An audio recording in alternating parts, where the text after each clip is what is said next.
আল্লাহ সুবহানাহু ওয়া তাআলা বান্দার জন্য রমজানের রোজা রাখাকে ফরজ করেছেন, রাত্রি তারাবিহ নামাজকে পুণ্যের কাজ করেছেন।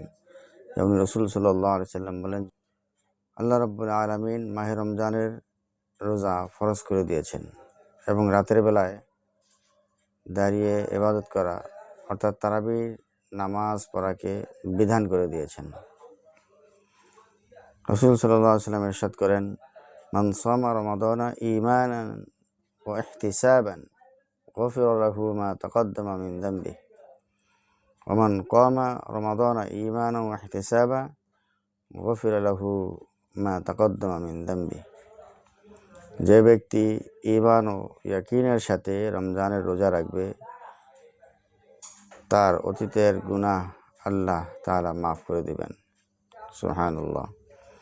আর যে ব্যক্তি মাহে রমজানের রাতে দাঁড়িয়ে ঈমান ও বিশ্বাসের সাথে ইবাদত করবে, তার অতীতের সমুদয় গুনাহ মাফ হয়ে যাবে। সুবহানাল্লাহ। কত পুণ্যের মাস, খালি সওয়াব আর সওয়াব। রমজানের ফজিলত সম্পর্কে নবী সাল্লাল্লাহু আলাইহি ওয়াসাল্লাম তার এক খুতবায় ইরশাদ করেন, মহান আল্লাহ তাআলা রমজান মাসে রাতে দাঁড়ানো তারাবির নামাজ আদায় করাকে অর্থাৎ তারাবির নামাজ আদায় করাকে অতীব পুণ্যের কাজ করেছেন। অন্য হাদিসে রাসূল সাল্লাল্লাহু আলাইহি ওয়াসাল্লাম ইরশাদ করেন, যে ব্যক্তি রমজানে ঈমানের সাথে পুণ্যের আশায় স্পৃহার সাথে তারাবির নামাজ আদায় করবে, তার পূর্বের গুনাহ ক্ষমা করে দেওয়া হবে। সুবহানাল্লাহ। রাসূল সাল্লাল্লাহু আলাইহি ওয়াসাল্লাম ইরশাদ করেন, অর্থাৎ তারাবির নামাজ আমরা কেন পড়ব? আমার সারাদিন যেহেতু আমি কষ্ট করে রোজা রাখলাম, আল্লাহ পাকের হুকুমটা আদায় করলাম, যাতে রোজাটা আমার কার্যকর হয়। এই যে রাসূল সাল্লাল্লাহু আলাইহি ওয়াসাল্লাম আরেকটি হাদিস বলেন, রাসূল সাল্লাল্লাহু আলাইহি ওয়াসাল্লাম ইরশাদ করেন, রোজাদার ব্যক্তি যদি তারাবির নামাজ আদায় না করে, তাহলে তার রোজা শূন্য ভাসমান অবস্থায় ঝুলতে থাকে, আর ওই রোজাদারের বিরুদ্ধে আল্লাহর দরবারে নালিশ করতে থাকে।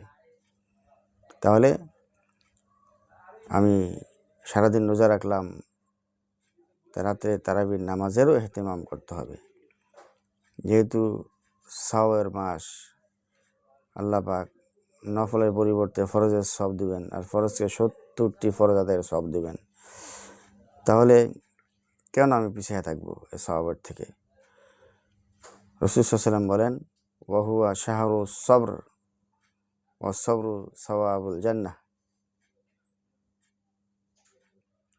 যে রাসূল সাল্লাল্লাহু আলাইহি ওয়াসাল্লাম বলেন, রমজান মাস হচ্ছে ধৈর্যের মাস, আর ধৈর্যের পুরস্কার হচ্ছে জান্নাত। তাহলে ধৈর্যের সাথে সবরের সাথে আমার কি করতে হবে? তারাবির নামাজে অংশগ্রহণ করতে হবে। আর সবচেয়ে ভালো হওয়া, যেহেতু রমজান মাসে আল্লাহ সুবহানাহু ওয়া তাআলা কোরআন নাজিল করেছেন, তাই আমি খতম তারাবির ইহতিমাম করব। আল্লাহ রাব্বুল আলামিন আমাদেরকে তৌফিক দান করুন।